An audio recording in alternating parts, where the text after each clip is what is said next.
Well, giving religious organizations the thumbs up to go in the charter school business. The outgoing state attorney general released an opinion last week calling into question the constitutionality of the Charter Schools Act that keeps that from happening. News 4's Nick Camper joining us in the studio to break this down. What does this mean, Nick?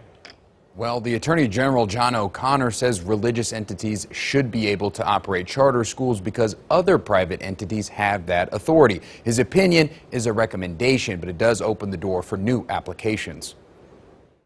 Late last week, the state attorney general, John O'Connor, said that the Charter Schools Act was unconstitutional. O'Connor takes issue with the line that reads, "The state may not authorize a charter school or program that is affiliated with a non-public sectarian school or religious institution." This means the state will not allow private religious organizations to establish a charter school. O'Connor uses 3 other Supreme Court rulings to determine his reasoning, arguing that religious institutions cannot be excluded from a state-created program in which private entities are otherwise generally allowed to participate if they are qualified. He concludes the Oklahoma Charter Schools Act should not be enforced. Charter schools are public schools. They receive taxpayer dollars from the state to help provide an alternative learning environment for students. They can be managed privately, and the Education Department says there are 5 or fewer private management companies in the state as of last year. What started this conversation was a letter from Archbishop of Oklahoma City, Paul Coakley, to the Oklahoma statewide Virtual Charter School Board.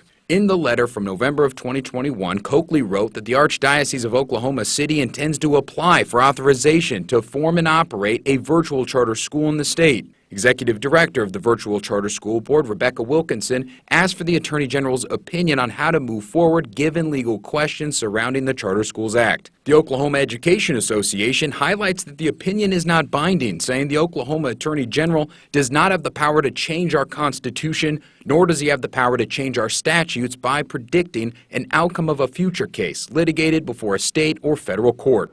This will ultimately be one of those things that's decided in court. Oklahomans have been faced with a similar question before. It was State Question 790 in 2016. The petition was aimed at allowing public money to go towards religious purposes. It wanted to strip the Blaine Amendment, which prohibits public money from going to religious institutions. Oklahomans voted to keep the Blaine Amendment.